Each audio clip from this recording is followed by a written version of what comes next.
नमस्कार, मैं हूं प्रीति आप सबके साथ और आप देख रहे हैं इम्पैक्ट लाइव।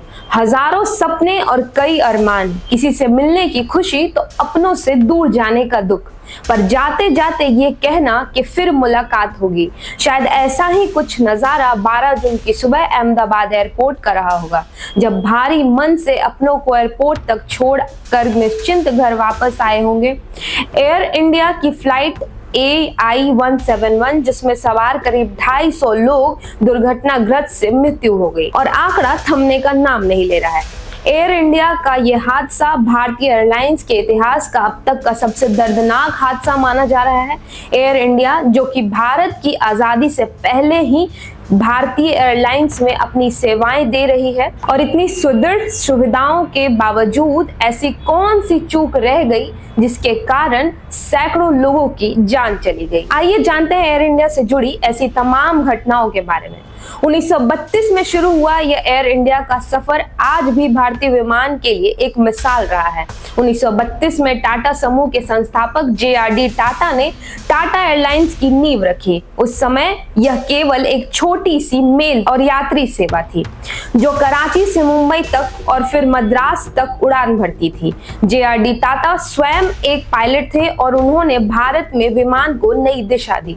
1940 में टाटा एयरलाइंस का नाम बदलकर एयर इंडिया कर दिया गया। इसका प्रतीक महाराजा भारतीय संस्कृति और आतिथ्य का प्रतीक बना। 1953 में भारत सरकार ने विमान उद्योग का राष्ट्रीयकरण किया और एयर इंडिया को अपने नियंत्रण में ले लिया। यह वह दौर था जब एयर इंडिया के अंतर्राष्ट्रीय उड़ानों की शुरुआत हुई।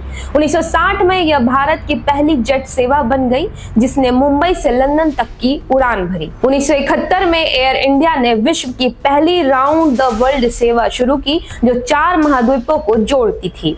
इसने ऐसे वैश्विक स्तर पर एक सम्मानित नाम बनाया। हालांकि समय के साथ एयर इंडिया को कई चुनौतियों का सामना भी करना पड़ा। 1985 में एयर इंडिया की फ्लाइट 182, जिसे कनिष्का के नाम से जाना जाता था, एक आतंकी हमले में नष्ट हो गई जिसमें करीब 329 लोग मारे गए थे। यह भारतीय विमान इतिहास का सबसे दुखद हादसा था। इसके बाद 1978 में अरब सागर में और 1910 में मंगलुरु में हुए हादसे से भी एयर इंडिया की छवि प्रभावित हुई है। 2000 के दशक में वित्तीय संकट और प्रबंधन संबंधी समस्याओं ने एयर इंडिया को कमजोर कर दिया।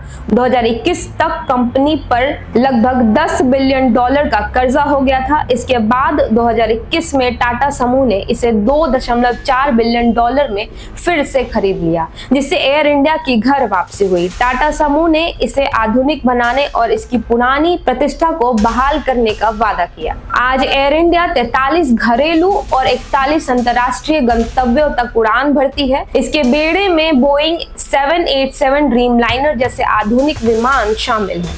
लेकिन कल यानी 12 जून को अहमदाबाद में हुए एक दुखद हादसे ने एक बार फिर से एयर इंडिया पर सवाल खड़ा कर दिया है।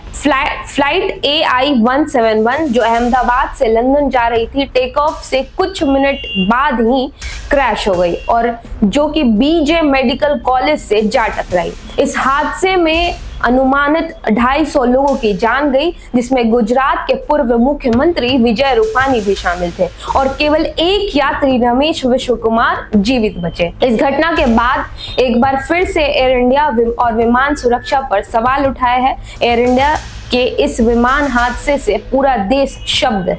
परिजनों की पहचान कर पाना मुश्किल है, जिसके लिए लोग DNA सैंपल्स के लिए जा रहे हैं ताकि बॉडी को अपने घर वालों को सौंपा जा सके। हमारी दुख भरी संवेदना प्रभावित परिजनों के साथ है। ऐसी तमाम खबरों के लिए देखते रहे इम्पैक्ट लाइव। धन्यवाद।